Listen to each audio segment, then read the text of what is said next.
You turn my morning into dancing. Your love changes everything. There's something about your love. Something about your love changes everything. Changes everything. Something about your love. Something about your love changes everything.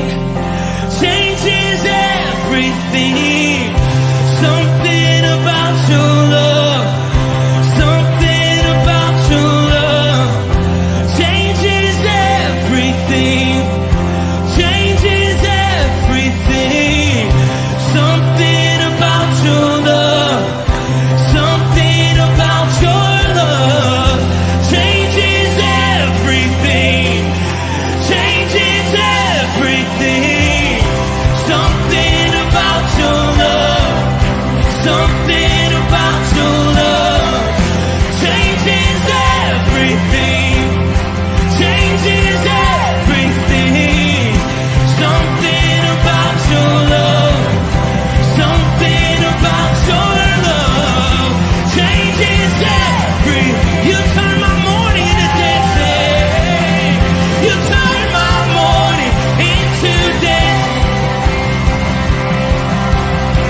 You turn my morning into dancing. You turn my morning into dancing. 'Cause your love changes everything. Your love changes everything. You turn my morning into dancing. You turn my morning into dancing. You turn my morning into dancing. 'Cause your love changes everything. Your love changes everything. Oh, there's something about your love. Something about your love changes everything in my body. Oh, something about your love. Something about your love changes everything. It changes everything. Something about your love. Something about your love changes everything. It changes everything. Something about your love. Something about your love changes everything.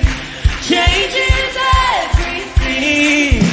Something about your love. Something about your love changes everything. Something about your love. Something about your love changes everything. Changes everything. Something about your love. Something about your love changes everything. Changes everything. Something about your love. Something about your love changes everything.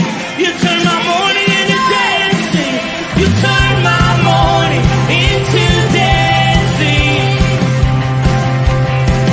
You turn my morning into dancing.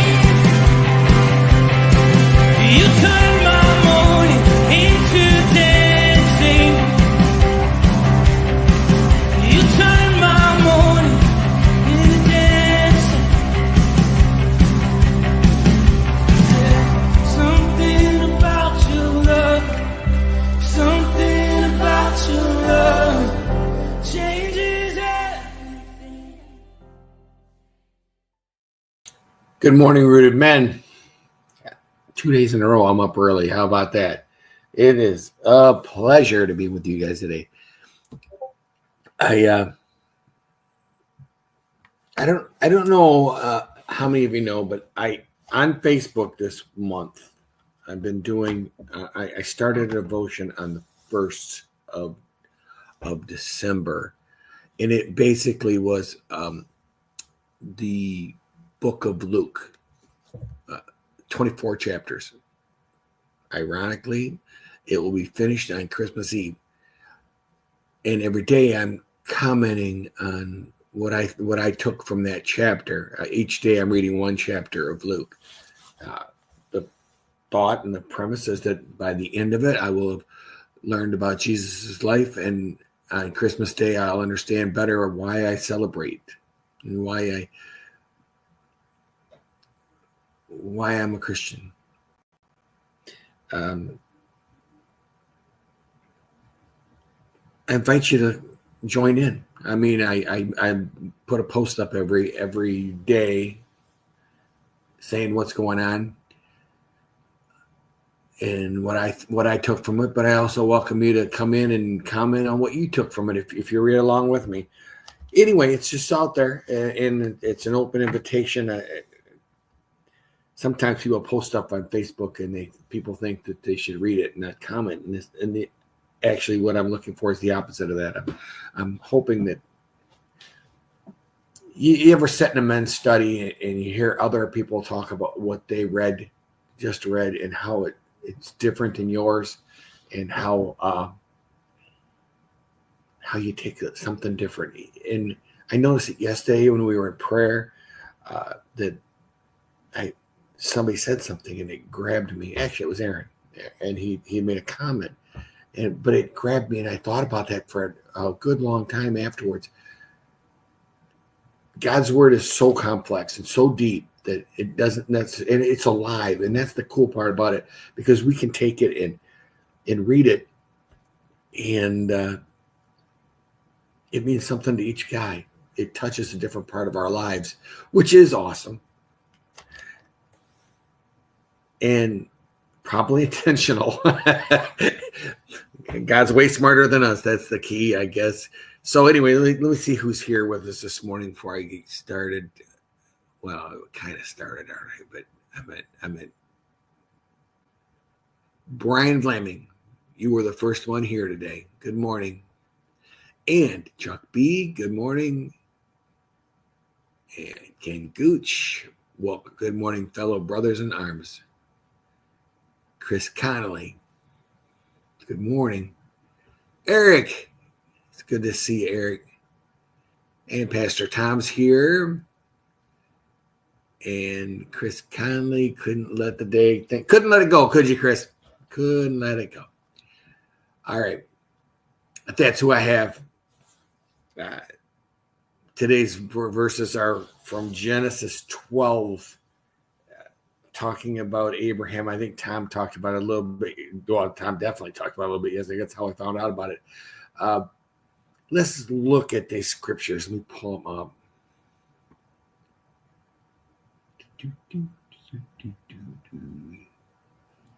Hopefully that works for you. Today is supposed to start at 11, but let's go back to 10, because that's kind of how the theme of this starts. It says, now there was a famine in the land, and Abraham went down to Egypt to live there for a while because the famine was severe. I looked at the travels of Abraham yesterday. I had a little map that showed where he went and stuff, and the ground he covered. I mean, when he was called by God, he was living in the land of Ur, which is way down to the south east. Yeah, southeast. And he traveled up the Euphrates River. And that was the cool thing. I was looking at it. He's never very far from water in his travels. He seems to migrate north. He stopped a little bit in Haran, which is basically where Israel, Lebanon area, and before it was Israel, Lebanon area, it was just the land of Canaan. But in this, he goes to the land of Egypt. And from what I read and what I saw, it's the Goshen area. The Goshen area was on the Nile Delta. So you can imagine it was green. It was lush. Even in the driest and roughest of times, it probably was very good land to live in. The Egyptians were powerful, though, and they were strong and dangerous, especially to a man with a beautiful wife, right? So let's go ask why I'm going there. As he was about to enter Egypt, he said to his wife, Sarah, I know what a beautiful woman you are. When the Egyptians see you, they will say, this is his wife, and they will kill me, but they will let you live. Say you are my sister, so that I may be treated well for your sake, and my life will be spared because of you. It's worth noting that it doesn't say in these books that God told Abram, God didn't tell Abram to go to Egypt. Now he told him to go to Canaan and that he would be blessed. I love this. Where is it? The Lord told him to go, and I will make you a great nation. And he says, I will bless you and make your name great. He also told him, I will bless those who bless you, and in him who dishonors you, I will curse. And then it finally told him, in you, all the families of the earth shall be blessed. This was all earlier in the chapter. I think Tom covered it yesterday. So the reason I'm going backwards on that is because he's got this message from God.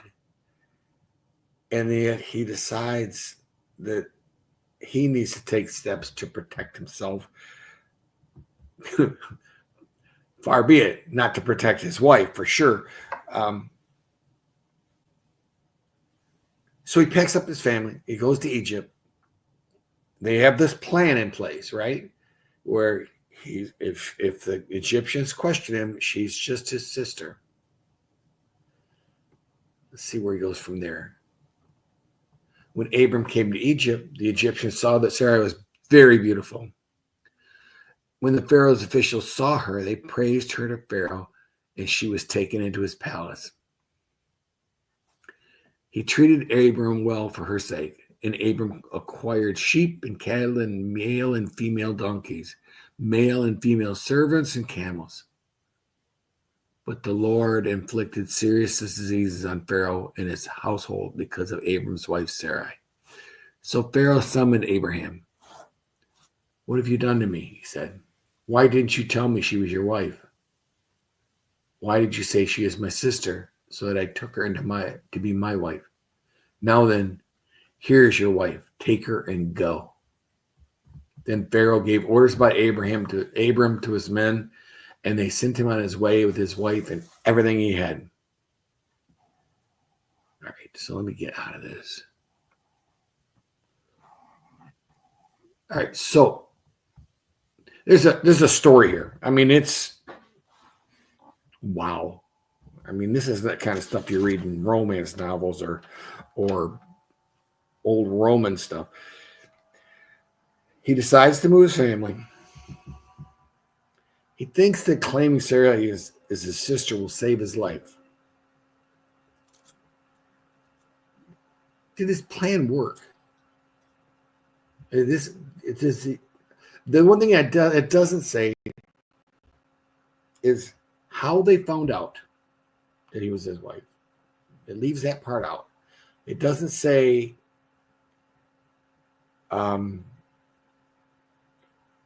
whether he thought the lie worked.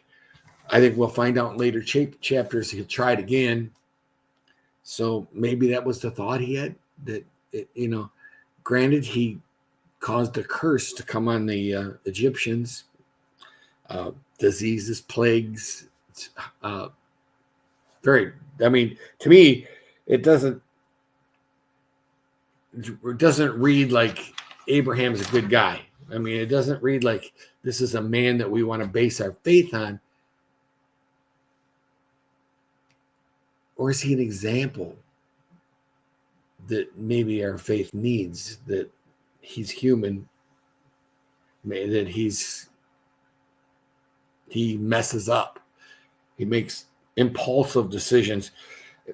I liken it to today where we'll ask God for something and we don't hear anything. There's no action. There's no answer to prayer. And we get impatient. It's worth noting, I think Tom said it yesterday, that all God's promises to Abraham, he never saw. He was blessed and he became very wealthy, but he never saw the promised land. It never was, he was never a great nation. It was all through him things were done, but it wasn't him. He didn't get to enjoy the fruits of his labors to the point that you would consider him a great nation. But the future, the things that were coming down the road through Abraham's line was amazing, and it turned out to be the nation of Israel. But it was decades later. It was generations later before it actually happened. Abraham got a promise from God. He was promised something, and he moved. He packed up his family and he left, and he went to Haran and he went to Canaan. And yet Abraham took it and said, well, okay, I've got no problem trying to guess the next step. And I think you will see in the coming weeks the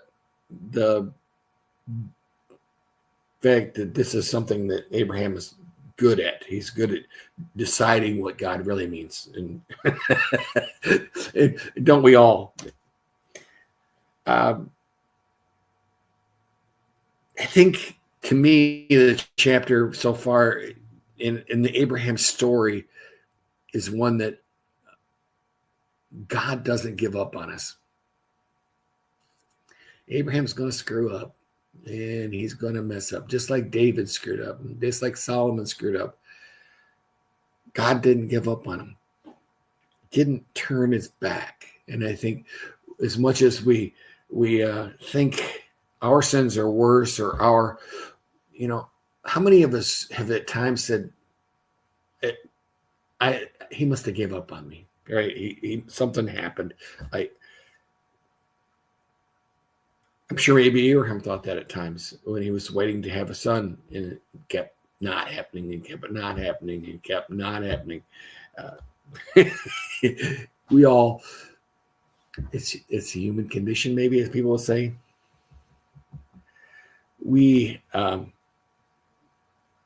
God knew Abram's heart. I think that's the key to it all. Just like he knew the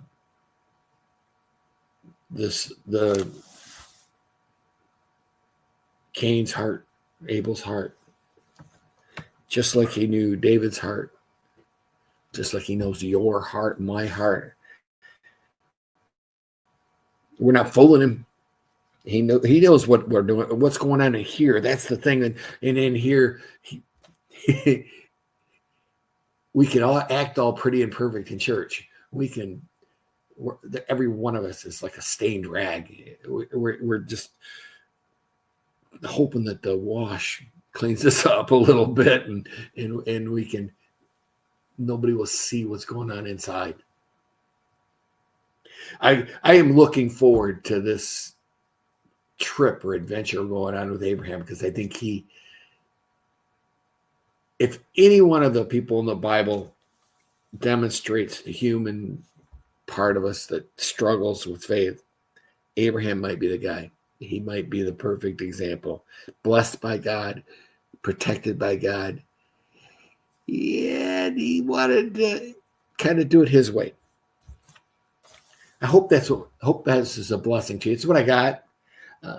Like I said, I'm looking forward to where he goes with this, because I think we're going to see a different side of Abram. See if anybody else came on. And I think Bert Reggiani. I was getting a little worried about you, Bert. I'm glad to see you. All right. So, have a firmly rooted day, and may someone see Jesus in you today. Peace.